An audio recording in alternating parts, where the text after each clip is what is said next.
അഞ്ചാമത്തെ തവണയാണ് മുയൽക്കുട്ടികളെ കൊണ്ടുവരുന്നത്. ഞാൻ 15 മാസമായിട്ടുള്ള മുയലിനെ കൊണ്ടുപോയിട്ട് ഇതിപ്പോൾ 5ാമത്തെ തവണ ഞാൻ കുട്ടികളെ കൊണ്ടുവരുന്നത്. എനിക്ക് എൻ്റെ അഭിപ്രായത്തിൽ വളരെ നല്ല അഭിപ്രായമാണ്. കാരണം വെച്ചാൽ നല്ല വിജയമാണ്. കാരണം എൻ്റെ വിജയത്തിൻ്റെ കാരണം എന്താണെന്ന് വെച്ചാൽ ആശാനൻ എന്താണോ നമ്മോട് പറഞ്ഞിരിക്കുന്നത് അതെല്ലാം ഞാൻ അതുപോലെ ചെയ്യേണ്ടത്, അതിനൊരു വിജയം എനിക്ക് കാണുന്നുമുണ്ട്.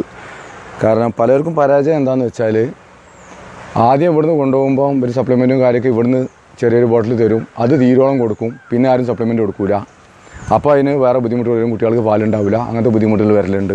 പിന്നെ ചിലവർ തീറ്റയിൽ നല്ല പിസ്ക് കാണിക്കും. കാരണം വെച്ചാൽ പിണ്ണാക്കിന് വിലല്ലേ, കടല പിണ്ണാക്ക് കുറക്കും അല്ലെങ്കിൽ എള്ളുപിണ്ണാക്ക് കുറക്കും. അപ്പോൾ അങ്ങനെ ആകുമ്പോൾ അതിൻ്റെ കുറവുകൾ കുട്ടികളെ തൂക്കം വരുന്ന കാര്യത്തിൽ സംഭവിക്കും.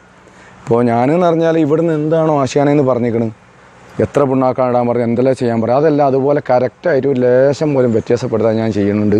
അതുകൊണ്ട് എനിക്ക് അതിൻ്റെ നല്ല റിസൾട്ട് കിട്ടണമുണ്ട്. കാരണം വെച്ചാൽ ഞാൻ കൊണ്ടുവരുന്ന കുട്ടികൾക്ക് 2 കിലോ 2.5 കിലോ